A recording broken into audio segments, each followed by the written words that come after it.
Sarah Eisenman, porte-parole de Nous Vivrons, bonjour. Bonjour Elsa. Quel a été plus globalement le bilan de cette action que vous dressez sur tout Paris?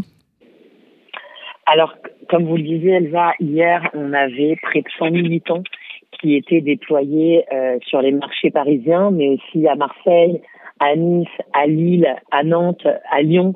Et c'était très important pour nous de mener une action à 2 semaines des élections européennes pour alerter les Français sur les dangers que constitue l'antisémitisme et échanger avec eux, aller à leur rencontre finalement et savoir ce qu'ils pensaient de tout ça. On est ravis parce qu'on a occupé le terrain.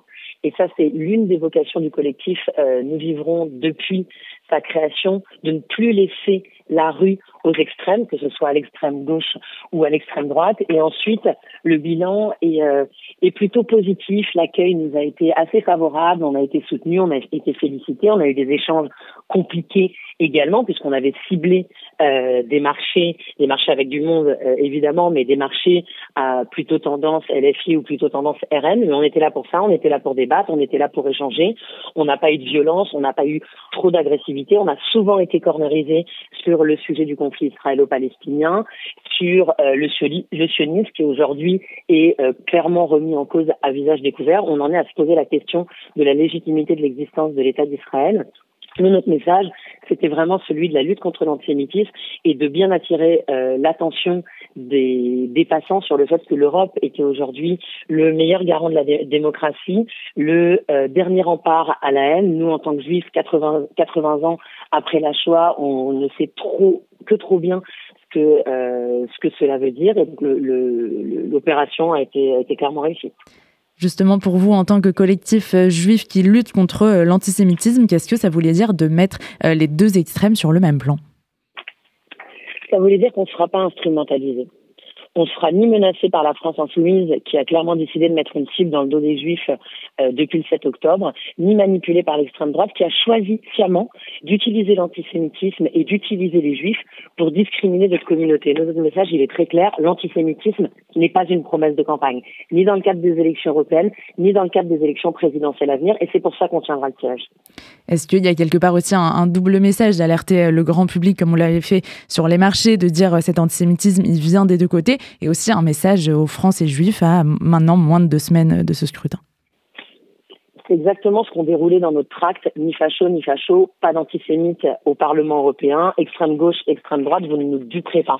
En fait, dans ce tract, qui est disponible d'ailleurs sur notre site internet www.nous-vivrons.fr, on est revenu sur un certain nombre de séquences politiques de ces dernières années où on voit que les discours et les positions de l'extrême gauche, en l'espèce la France insoumise, et de l'extrême droite, Rassemblement national et Reconquête, sont exactement les mêmes.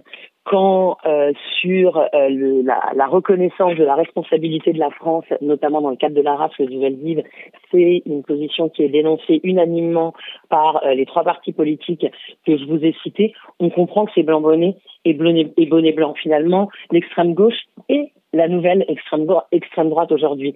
Un parti qui souhaite cliver, qui souhaite diviser, qui manipule très bien l'antisémitisme pour souffler sur les braises et attiser la haine des Juifs. Et évidemment que c'était un message qui s'adressait également aux Français juifs qui pourraient être tentés par un vote d'extrême droite.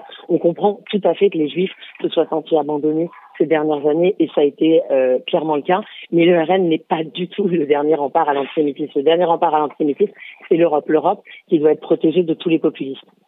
Une dernière question, Sarah Eisenman, vous étiez aussi à l'entrée d'un grand meeting à nouveau LFI pour les européennes. Jean-Luc Mélenchon a appelé sur scène à vous huer.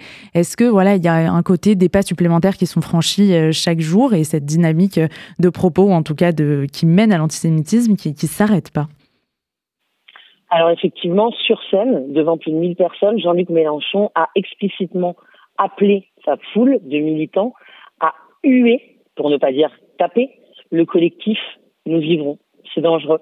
C'est dangereux. Il avait, comme je le disais, il a pas eu de problème à mettre une cible dans le dos des Juifs depuis le 7 octobre. Maintenant, il met une cible dans le dos de Nous Vivrons.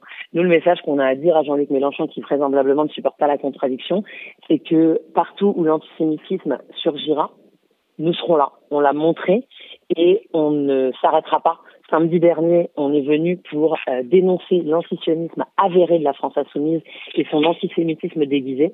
On était, pareil, près d'une centaine à donner de la voix, comme en témoigne la mienne ce matin, à plus avoir peur, à montrer que les Juifs étaient de retour, que les Juifs étaient bien déterminés à se battre pour défendre nos valeurs républicaines et porter cette voix juive dans le débat démocratique, qu'en déplaise à Jean-Luc, Arima et consorts, partout où ils tiendront leur discours antisémite, ils nous trouveront sur la route.